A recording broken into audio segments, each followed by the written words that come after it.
Hello അസ്സാം വലൈക്കും. എന്തൊക്കെയുണ്ട് വിശേഷങ്ങൾ? എല്ലാവരും സുഖമായിട്ടും സന്തോഷമായിട്ടും ഇരിക്കട്ടെ. നമ്മളും ഇവിടെ സുഖമായിട്ടിരിക്കുന്നു, അൽഹംദുലില്ലാ. ഇന്ന് നല്ല കാലാവസ്ഥയാണ്, രാവിലെ നല്ല വെയിലൊക്കെ ഉണ്ട്. രാവിലത്തെ ചായ കുടിയൊക്കെ കഴിഞ്ഞിട്ട് പിന്നെ ശാലുവിന് കുറച്ച് ഹോംവർക്ക് ചെയ്യാൻ ബാക്കിയുണ്ടായിരുന്നു. പിന്നെ ആൾ ഭയങ്കര സ്ലോ ആണ് എഴുതാൻ. അപ്പോൾ രാത്രി കുറച്ച് എഴുതിയപ്പോഴത്തേക്ക് ഉറക്കം വരുന്നുണ്ട് എന്ന് പറഞ്ഞിട്ട് പിന്നെ കുറച്ച് എഴുതിയിട്ടില്ലായിരുന്നു, അത് രാവിലെ തന്നെ ഇരുത്തി എഴുതിപ്പിച്ചു. അപ്പോഴും അതുതന്നെയാണ് കേട്ടോ അവസ്ഥ. കുറച്ച് എഴുതും പിന്നെ കുറേ കഥ അടിക്കും എന്നിട്ടാണ് ഫുൾ എഴുതുന്നത്. എന്താ പറയുക, ഒരു വരി എഴുതണമെങ്കിൽ തന്നെ അരമണിക്കൂർ വേണം. അങ്ങനെ കുറേ നേരം ഇരുത്തി അങ്ങനെ എഴുതിപ്പിച്ച് ഫുള്ളാക്കി എടുത്തു. പിന്നെ അതിനുശേഷം കുളിപ്പിക്കുകയൊക്കെ ചെയ്ത് മാറ്റി കൊടുക്കുകയൊക്കെ ചെയ്ത് ബാഗിൽ പിന്നെ ഉച്ചക്കത്തേക്കുള്ള ഫുഡൊക്കെ ആക്കി കൊടുത്ത് പിന്നെ അവനക്ക് ചായ കൊടുക്കാനിരുന്നു. അവനിങ്ങനെ എന്തെങ്കിലുമൊക്കെ പറഞ്ഞുകൊണ്ടിരിക്കും കേട്ടോ നമ്മളോട്. നമ്മളിങ്ങനെ എന്താ പറയുക, എഴുതുകയാണെങ്കിലും ഫുഡ് കൊടുക്കുകയാണെങ്കിലും എന്ത് കാര്യം, ഇനിയിപ്പോൾ കിടക്കുകയാണെങ്കിലൊക്കെ കുറേ സ്റ്റോറി ഇങ്ങനെ പറയും. സ്കൂളത്തേതായാലും എന്തെങ്കിലുമൊക്കെ ആയിട്ട് അങ്ങനെ സ്റ്റോറി പറഞ്ഞുകൊണ്ടിരിക്കും. നല്ല രസമാണ് കേൾക്കാൻ. പഠിച്ച കാര്യങ്ങളും അങ്ങനെ ഓരോന്ന്, പിന്നെ നമ്മളോട് ഓരോന്നിൻ്റെ ഡൗട്ട് ഇങ്ങനെ ചോദിച്ചു കൊടുക്കും കേട്ടോ. അങ്ങനത്തെ ഒരു ക്യാരക്ടറാണ്. മറ്റൊരു രണ്ടാളും അതുപോലെയല്ല, പക്ഷേ ഷാലു വേറൊരു ഇതാണ്. അപ്പോൾ അങ്ങനെ കുറേ അവനോട് അതും ഇതൊക്കെ സംസാരിച്ച് ഞങ്ങൾക്ക് ഫുഡ് കൊടുത്തു. പിന്നെ അവർ പിന്നെ സ്കൂളിലേക്ക് പോയിട്ടോ. ദിലുമോന് പിന്നെ ഉച്ചക്കാണ് എക്സാം, ഉച്ചക്കാണ് ക്ലാസ്സുള്ള. മോളും ഷാലുവും പോയിട്ടുണ്ട്. അങ്ങനെ അവർ പോയി കഴിഞ്ഞതിന് ശേഷം കുറച്ച് നേരം മുറ്റത്ത് കൂടെ ഇങ്ങനെ നടന്നിരുന്നു കേട്ടോ, ചെടികളൊക്കെ നോക്കിയിട്ട്.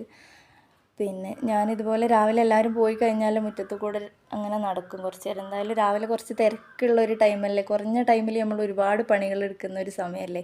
അപ്പോൾ അത് കഴിഞ്ഞാൽ ഫ്രീ ആയിട്ട് കുറച്ച് നേരം ഇതുപോലെ നടന്നിട്ടേ അകത്തേക്ക് കയറാറുള്ളൂ. അപ്പോൾ ഒരു പോസിറ്റീവ് എനർജി കിട്ടും. പിന്നെ എനിക്കങ്ങനെയാണ് കേട്ടോ. പിന്നെ ക്ലീനിങ്, അതൊക്കെ ഞാനിപ്പോൾ നെഗറ്റീവായിട്ട് എന്തെങ്കിലുമൊക്കെ ഫീലിങ്സ് ഒക്കെ ഉള്ള സമയത്ത് ക്ലീനിങ്ങൊക്കെയാണ് അധികവും ചെയ്യുക. അങ്ങനെ കിച്ചണിലോട്ട് കയറിയിട്ടുണ്ട്. പിന്നെ ഇനി ഫുഡാക്കണം. പിന്നെ ചോറ് വെക്കുന്നതിന് മുമ്പ് വർക്ക് ഏരിയൻ്റെ ഗ്രില്ലൊന്ന് ക്ലീൻ ചെയ്യണമെന്ന് വിചാരിക്കുന്നുണ്ട്. കുറച്ച് ദിവസമായി ചെയ്തിട്ടില്ല. അപ്പം രാവിലെ ഫുഡാക്കിയത് അടുപ്പത്തു നിന്നാണ് കേട്ടോ. അത് കഴിഞ്ഞതിന് ശേഷം പിന്നെ ഞാൻ ചോറിന് വെള്ളം വെച്ചിട്ടില്ല, എല്ലാവരും പോയിട്ട് വെക്കാമെന്ന് വിചാരിച്ചിട്ട്. അങ്ങനെ പിന്നെ അവർ പോയി കഴിഞ്ഞതിന് ശേഷം ഞാൻ അതിൻ്റെ ഗ്രില്ലൊക്കെ ഫുള്ളായിട്ട് ക്ലീൻ ചെയ്ത് പിന്നെ ഫുള്ള് ക്ലീൻ ചെയ്തിട്ടാണ് പിന്നെ ചോറിന് വെള്ളം വെച്ചിട്ടുള്ളത് കേട്ടോ. ഇന്ന് ചെറിയൊരു നെഗറ്റീവ് ഫീലൊക്കെ ഉള്ളൊരു, എന്താ പറയുക, മൈൻഡൊക്കെ ഒരു രാവിലെ തന്നെ ഒരു നെഗറ്റീവായിട്ടുള്ളൊരു ഫീലുള്ളൊരു ദിവസമാണ് കേട്ടോ. അപ്പോൾ അതുകൊണ്ട് തന്നെ ഒരു 1-2 മോട്ടിവേഷൻ ക്ലാസ്സൊക്കെ കേട്ടിട്ടുണ്ടായിരുന്നു. പിന്നെ ഫുഡാക്കുന്ന ടൈമിൽ, രാവിലത്തെ ഫുഡാക്കുന്ന ടൈമിൽ അങ്ങനെയൊക്കെയാണ് ഒരു ദിവസം തുടങ്ങിയിട്ടുള്ളത്. അപ്പോൾ തന്നെ ഞാൻ വിചാരിച്ചിരുന്നത് ഇങ്ങനത്തെ എന്തെങ്കിലുമൊക്കെ ചെയ്താൽ എനിക്ക് കുറേയൊക്കെ മൈൻഡ് റെഡിയാവും. ഇന്ന് കറിക്ക് സാമ്പാറാണ് കേട്ടോ കിട്ടിയിട്ടുള്ളത്. പിന്നെ ചെറിയ മത്തിയും കിട്ടിയിട്ടുണ്ട്. അപ്പം സാമ്പാർ കറിയാക്കണം, മത്തി പൊരിക്കുക വറ്റിക്കുക എന്തെങ്കിലുമൊക്കെ ചെയ്യണം. അങ്ങനെ അതൊക്കെ ക്ലീൻ ചെയ്ത് ഫുള്ളാക്കിയിട്ട് പിന്നെ ഞാൻ ഫുഡാക്കാൻ നിന്നിട്ട് അതിൻ്റെ ഇടയിൽ ഞാൻ ഫുഡാക്കിയിട്ടുണ്ടായിരുന്നു. അതിൻ്റെ വീഡിയോ ഒന്നും എടുത്തിട്ടില്ല. അങ്ങനെ പണികളൊക്കെ കഴിഞ്ഞിട്ടുണ്ട്. ഇത് പുതിനയാണ് കേട്ടോ. കടയിൽ നിന്ന് വാങ്ങുന്നത് ഞാനിതുപോലെ വെള്ളത്തിലിട്ട് വെച്ചത്. അതിൻ്റെ കട്ടിങ്സ് എടുത്തിട്ട് അതിന് തളിർത്തിട്ട് പിന്നെ നടാമെന്ന് വിചാരിച്ചിട്ട് നന്നായി കിട്ടുകയാണെങ്കിൽ. അങ്ങനെ ഫുഡൊക്കെ കഴിച്ച് കിച്ചണൊക്കെ ക്ലീൻ ചെയ്തിട്ട് പിന്നെ പണികളൊക്കെ കഴിഞ്ഞപ്പോൾ ഞങ്ങൾ വയലിലോട്ട് പോയിട്ടുണ്ടായിരുന്നു. പിന്നെ ഇക്കാനോട് ചോദിച്ചിട്ട് അങ്ങനെ പോയതായിട്ടൊന്ന് പോകണമെന്ന് വിചാരിച്ചിട്ടൊന്നുമില്ലായിരുന്നു. പണികളൊക്കെ ഫുള്ളായിട്ട് പെട്ടെന്ന് തീർന്നിരുന്നു പണിയൊക്കെ. അപ്പോൾ പിന്നെ ഞാൻ ചോദിച്ചു നമുക്ക് വെറുതെ പോയിട്ട് വന്നാലോ എന്ന് ചോദിച്ചു. പിന്നെ ശാലുവിനെയും കൂട്ടണം. എന്താ പറയുക, ഓന് 3 മണി വരെ ക്ലാസ് ഉള്ളൂ.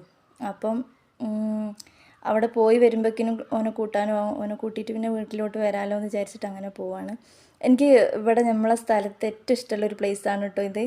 പിന്നെ എന്താ പറയുക, ഭയങ്കര സന്തോഷം ഇവിടെ എത്തുമ്പോൾ. നല്ല രസമാണ്, പള്ളിയും പിന്നെ ചായച്ചെടിയൊക്കെ ആയിട്ട് നല്ല രസമാണ് ഇവിടെ കാണാനായിട്ട്. അപ്പോൾ അങ്ങനെ ഞങ്ങൾ പോയിട്ട് കുറച്ച് പാഷൻ ഫ്രൂട്ടൊക്കെ പറിച്ച് അങ്ങനെ പോന്നിട്ടുണ്ട് കേട്ടോ. കാക്കാക്കൊക്കെ കുറച്ച് കൊടുക്കാമെന്ന് വിചാരിച്ചിട്ട് അങ്ങനെ കുറച്ചേ പറിച്ചിട്ടുള്ളൂ. അങ്ങനെ മോൻ്റെ സ്കൂളിൻ്റെ അടുത്ത് തന്നെയാണ് ഒരു ഏട്ടനുള്ളത്, ഇക്കാൻ്റെ. അപ്പോൾ അവിടെയൊക്കെ കൊടുക്കാമെന്ന് വിചാരിച്ചിട്ട് അങ്ങനെ വിചാരിച്ചിട്ടുണ്ടായിരുന്നു. എന്താ പറയണ്ടതെന്ന് കിട്ടുന്നില്ല കേട്ടോ. ഞാൻ കുറേ ആയിട്ടുണ്ട് കേട്ടോ വയലിൽ പോയിട്ട്. അന്ന് ഞാനിതുപോലെ യൂട്യൂബിൽ ഷോർട്സ് ഇട്ടിരുന്നു. പിന്നെ പോയതൊക്കെ ആ ഒരു ടൈമിൽ പോയതാണ്, പിന്നെ പോയിട്ട് തന്നെ അല്ല. ഇപ്പോൾ ഏകദേശം കായ്കളൊക്കെ കഴിഞ്ഞിട്ടുണ്ട്. പിന്നെ ഇനി നമുക്കൊക്കെ എന്താ പറയുക, ഇനി വിൽക്കാനുള്ളതൊന്നുമില്ല, നമുക്ക് ഫാമിലിക്കൊക്കെ തിന്നാനുള്ളത് തന്നെ ഉള്ളൂ. കായൊക്കെ അത്ര തന്നെ ഉള്ളൂ. പിന്നെ അങ്ങനെ ഞങ്ങൾ പോകുന്ന ആ വയലിൻ്റെ അപ്പുറത്തുള്ളൊരു വീട്ടിലത്തെ മതിലിൻ്റെ അവിടെയുള്ള ചെടികളാട്ടത് കാണാൻ നല്ല രസമുണ്ട് അവിടെ നിന്ന്. അപ്പോൾ അത് കണ്ടപ്പോൾ അങ്ങനെ ഞാൻ വീഡിയോ എടുത്തതായിരുന്നു. താഴെ മേലെയായിരുന്നു കേട്ടോ അത്. പിന്നെ താഴെ വന്ന് അവിടുന്ന് കുറച്ച് പാഷൻ ഫ്രൂട്ടൊക്കെ പറിച്ച് അവിടുന്ന് 1-2 പറിച്ച് തിന്നൊക്കെ ചെയ്തിട്ട് പിന്നെ ഞങ്ങൾ രണ്ടാളും കൂടി തിരിച്ച് പോന്നു കേട്ടോ. പിന്നെ ശാലുവിനെ കൂട്ടാൻ വേണ്ടിയിട്ടൊക്കെയാണ് പോയത്. സ്കൂളിലോട്ട് ഞാൻ പോയിട്ടില്ല, ആ വണ്ടിയിലിരുന്നു. പിന്നെ അങ്ങനെ ഓനെ കൂട്ടി വന്നിട്ടുണ്ട്. പിന്നെ മോൾക്കും ദിലുവിനും 4 മണി വരെ ക്ലാസ് ഉണ്ട്. അതുകൊണ്ട് ഓരോ കൂട്ടാണ്ടാട്ടോ ഞങ്ങൾ വന്നിട്ടുള്ളത്. ഇന്നത്തെ വിശേഷം ഇത്രയൊക്കെ ഉള്ളൂ. അപ്പോൾ ചാനൽ ആരെങ്കിലും സബ്സ്ക്രൈബ് ചെയ്യാതെ കാണുന്ന കൂട്ടുകാരുണ്ടെങ്കിൽ ഒന്ന് സബ്സ്ക്രൈബ് ചെയ്ത് സപ്പോർട്ട് ചെയ്യണേ.